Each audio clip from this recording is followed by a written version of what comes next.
Hey, what is up, Move family? Hey, I just wanted to get on and drop you a midday or afternoon tip, whether it's a nugget, whether it is encouragement, a challenge, whatever it may be. I just think of you as incredible leaders. You guys are world changers, influencers, and impactors for the kingdom of heaven. And so I just wanted to release and give to you a little something that I've been thinking about lately, and just kind of really chewing on and for my life to become a better leader, better father, better husband, whatever capacity, better to steward my life better for the kingdom of heaven. So in Romans chapter 12, Paul gives this teaching about how we serve God with our spiritual gifts. And I want to read that. It says here in verse 4 of chapter 12 of Romans, it says, For as we have many members in one body, and we do not have the same function.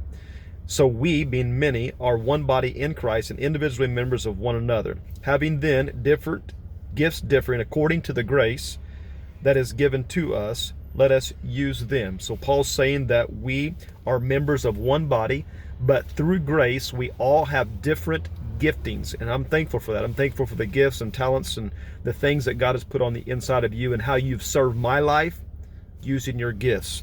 And so he says that if there's one that is prophecy, let him prophesy in proportion to his faith. Ministry, let him use it in our ministry. He who teaches in teaching, he who exhorts in exhortation, he who gives with liberality.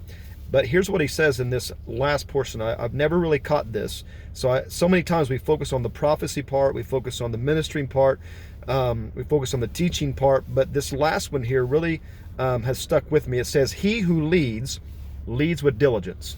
And I want to ask you today, are you leading your life? Are you leading your marriage? Are you leading your kids? Are you leading your market, your workplace? Are you leading with diligence? And I was thinking about Matthew 28, where Jesus has given us a mandate for those who call themselves Christians or followers of Jesus, that we have a mandate from heaven to make disciples of all nations. We have a mandate from heaven to make disciples of those around us.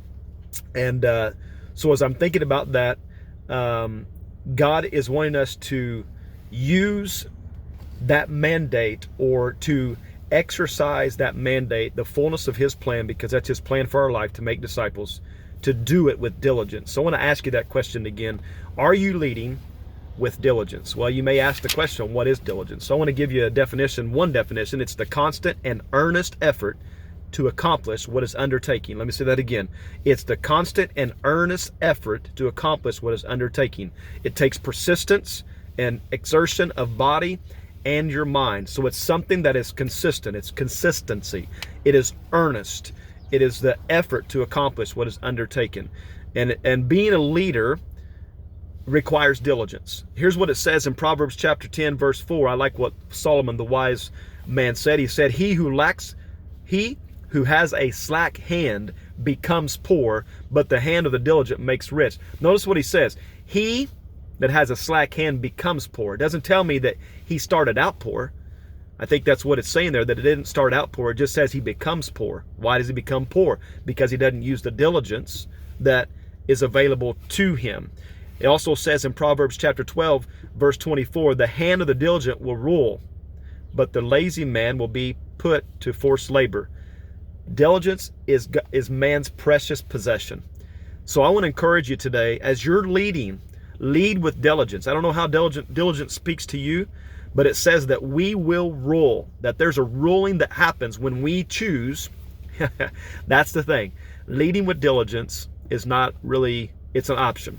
We choose to lead with diligence. Because so many times, it doesn't matter how many gifts we have, it doesn't matter how skillful we are, but if we're not stewarding the gifts and the things that God has given us to serve the world around us with diligence, with consistency, with an earnest effort to accomplish the thing that God has asked us to take, that we've undertaken in our life, having persistence in that, exertion of our mind and our body.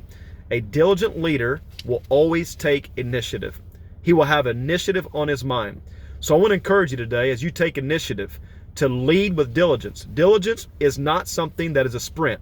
It's not a sprint. We're not developing ourselves in the fullness of God's plan to enter into a diligent sprint. It's a marathon.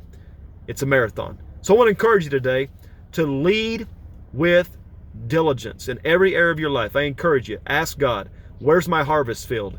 Where's my harvest field? And once you understand and know where your harvest field is, then you lead with diligence, develop and make disciples, because that's the mandate of heaven. So anyways, I hope that encouraged you. God bless you. Love you guys. See you tonight.